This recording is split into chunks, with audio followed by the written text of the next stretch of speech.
Цветы в вязании – это прошлый век или наоборот один из трендов этого года?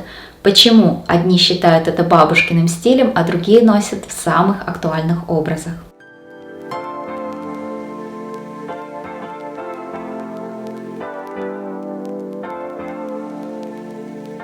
Всем привет, меня зовут Аня, и это канал о рукоделии. Совсем недавно я показывала вот такой связанный мной жилет с цветами, и он вызвал неоднозначные реакции. Кто-то посчитал, что это устарело, кто-то, что подходит только для детей. И я поняла, что тема цветов в вязании недостаточно раскрыта, поэтому давайте разбираться. Цветы в вязании – это антитренд или наоборот пик актуальности. Сегодня я покажу примеры из Pinterest. Также будет много вариантов из актуальных коллекций как премиум сегмента, нишевых брендов, так и масс-маркета. Посмотрим некоторые работы мастериц, и также я продемонстрирую свои связанные изделия в той или иной технике. Мы будем рассматривать это не только визуально, но с точки зрения макро и микротрендов. И, конечно же, мы разберемся, что стоит вязать и носить, чтобы выглядеть современно. Важно понимать, что цветы – это не новый тренд, они регулярно появляются в весенне-летних коллекциях, но в этом году их действительно стало больше. И, что особенно интересно, они активно перешли и в осенне-зимние показы. То есть это уже не просто сезонный элемент, а устойчивое направление. Чаще всего цветы представлены в принтах, и в вязании это может быть реализовано через жаккард или интарсию. Актуально использовать более ворсистые нити, создавая мягкие, плавные акварельные переходы, или же использовать более фактурную пряжу для акцента на цветах, более пушистую или фантазийную. Благодаря этому цветы выглядят не как плоский принт, а уже как часть сложного фактурного полотна. Более того, цветы можно выделить не только цветом, но и другим узором с помощью ажура или рельефа, даже в одном оттенке пряжи, например, как у Zara или у Brunello Cucinelli. Здесь используются листья, но таким же образом можно изобразить и цветы. Добавление фактуры сразу делает изделие и визуально более сложным и интересным, но также отвечает на один из больших трендов – тактильность, где важен не столько сам рисунок, сколько ощущение рельефа, объема, фактуры. И мне кажется, это своего рода ответ на цифровую жизнь. Мы много времени проводим у экранов, и возникает потребность в чем-то более реальном, ощутимом. И я думаю, что вы заметили, какое количество пряж разных фактур предлагают сейчас производители. Вышивка по вязаному полотну. Этот прием сейчас также набирает популярность. Мы это видим и в осенне-зимних показах, и также в нынешних летних. Например, у Оскар де ла Рента можно увидеть крупные цветы, выполненные вышивкой по сетчатой основе. В продолжении разговора о летнем вязании рассмотрим и сумки из рафии, например, с небольшой вышивкой по центру или цветами по всему полотну. У меня есть пример цветочного принта на сумке из рафии. Это жаккард крючком, и в ближайшее время на эту сумку выйдет мастер-класс у меня на канале. И здесь круглая укрепленное донышко, бамбуковые ручки. Но ручки, конечно, можно использовать любые. И кроме того, немного отходя от темы, по этому же мастер-классу можно будет связать и интерьерную корзину при желании. Я, например, использую в качестве кашпо для цветов. Здесь немного другой узор, но оба варианта будут доступны.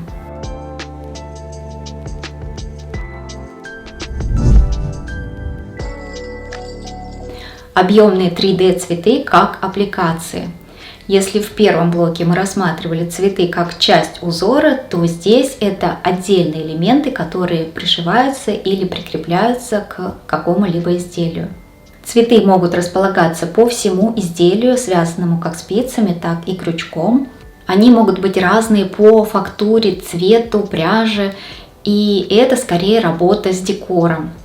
Иногда прослеживаются нарочитые handmade, оставленные, незаправленные кончики, и сами цветы часто выглядят очень простыми, наивными, и в целом образ может выглядеть несколько инфантильно, и такой тренд на инфантильность, он также возник не случайно, а скорее как ответ на тот непростой, нестабильный период жизни, который сейчас происходит, и который каждый из нас по-разному проживает.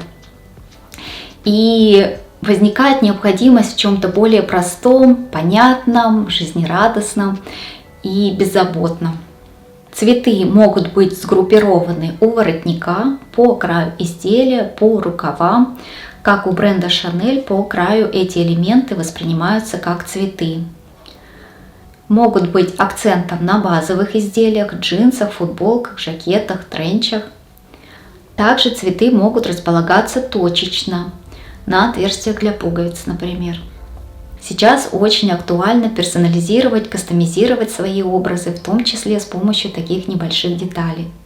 Конечно, цветы отлично смотрятся и на сумках, как более мягких, расслабленных формах, так и на структурированных моделях. Например, вариант из рафии у Dolce & Gabbana с разными цветами по всей поверхности. И еще такой вариант, сумка-мешочек, тоже из рафии. Также цветок может быть главным акцентом сумки. Покажу свой вариант сумки из рафии с крупным цветком, пришитым на сетчатую основу. По форме это сумка-мешочек с длинной ручкой. Цветы также могут быть на аксессуарах, нашитые как отдельные детали на шарфы или косынки. Также и тонкие шарфы, полностью составленные из цветов. Цветы как отдельные элементы, броши, брелоки, или цветок может быть в качестве ручки для сумки.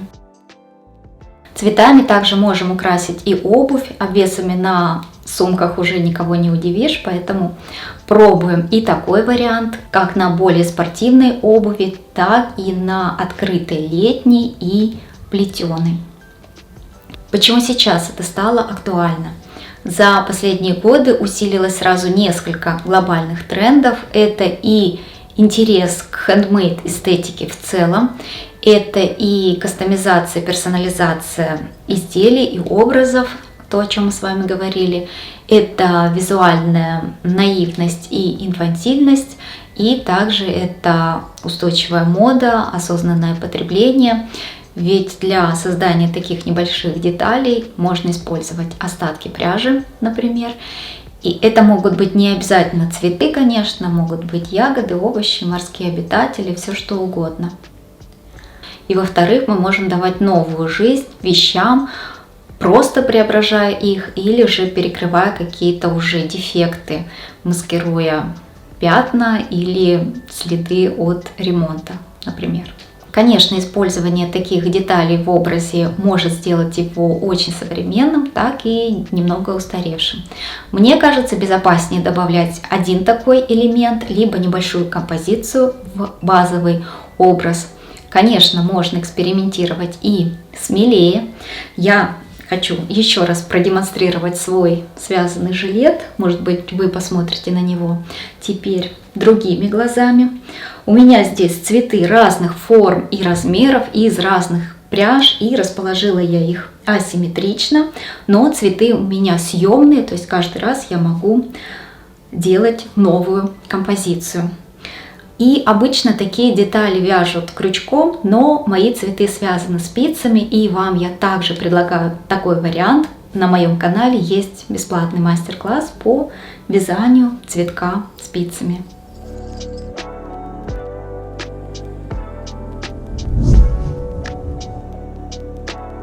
Филейная техника. Изделия в этой технике мастерицы начали активно вязать еще в прошлом году.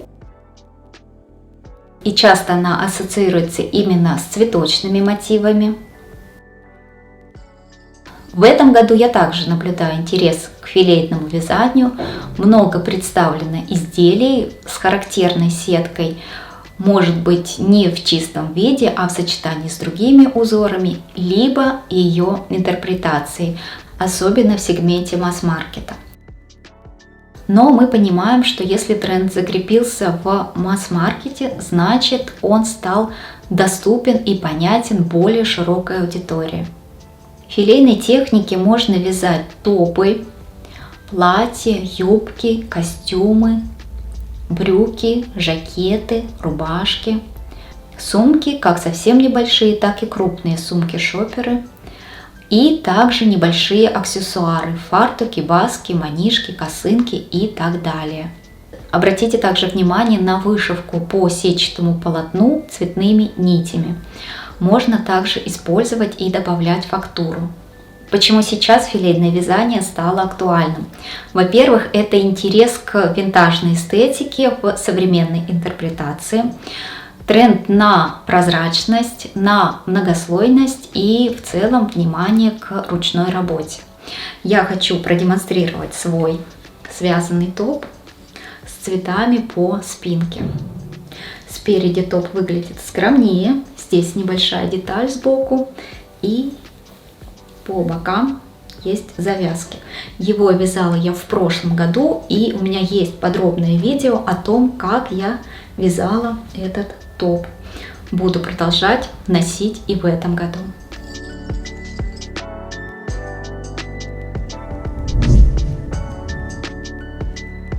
Вообще кружево сейчас очень актуально, и добавляя небольшой даже элемент в свой образ, уже считывается, что человек в теме современной моды. Изделия с использованием мотивов также широко представлены сейчас.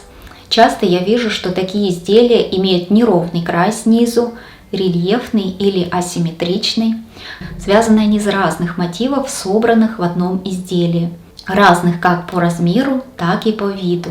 Чаще всего мотивы имеют округлую форму, в том числе и цветы.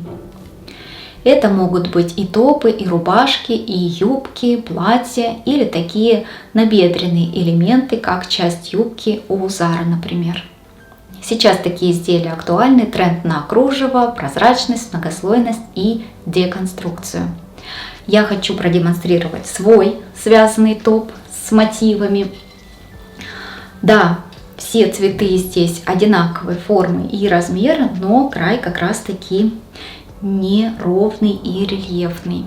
Про вязание этого топа я также рассказывала в одном из своих видео прошлого года. В этом году я также продолжу его носить, но хочу связать еще и топ с мотивами из разных форм и размеров.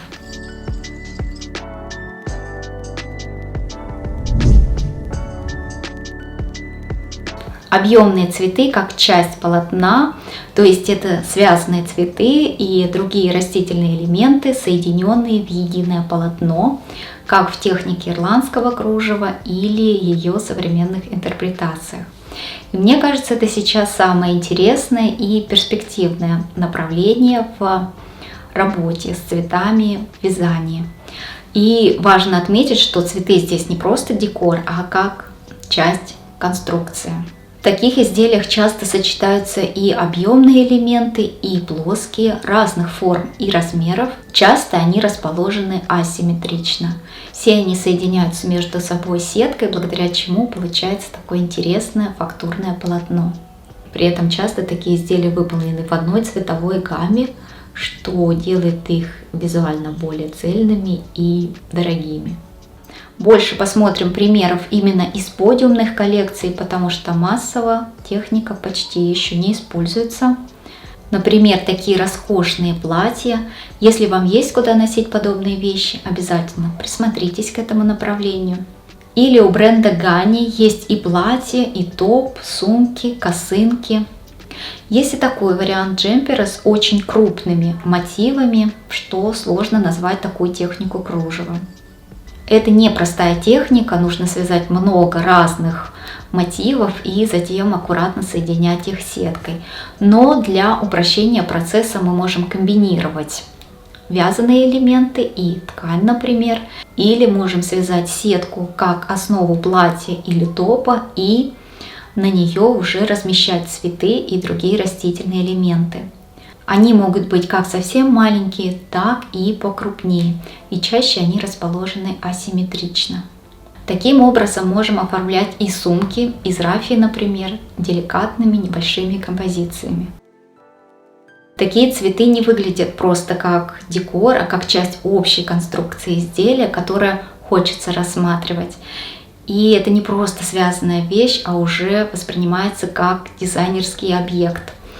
И здесь сразу несколько трендов. Тренд на прозрачность, на ручную работу и на уникальность.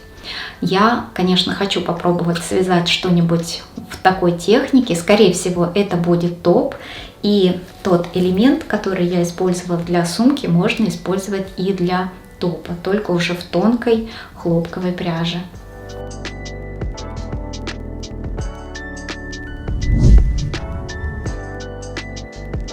Подводя итоги нашего сегодняшнего разговора, мы можем наблюдать устойчивый и даже возрастающий интерес к теме цветов в вязании в разных техниках. И давайте перечислим те, о которых мы сегодня говорили.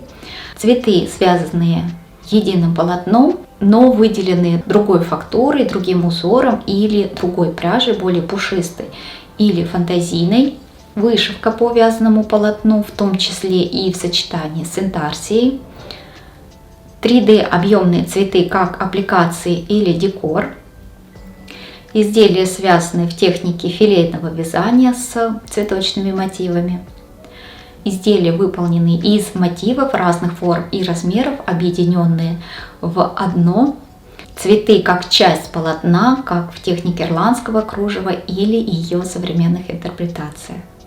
Все визуальные примеры, которые мы сегодня с вами посмотрели, и даже больше, прикреплены к доске в Pinterest, где вы можете спокойно рассмотреть те или иные изделия и детали. А я на этом буду заканчивать это видео. Я надеюсь, что оно было для вас полезным, интересным, вдохновляющим. Если это так, пожалуйста, поддержите его пальчиком вверх, напишите вашу обратную связь в комментариях, напишите, что вас вдохновило больше всего, что вы планируете вязать этим летом. Я благодарю вас за просмотр, и мы увидимся в других видео. Вяжите с удовольствием. Пока!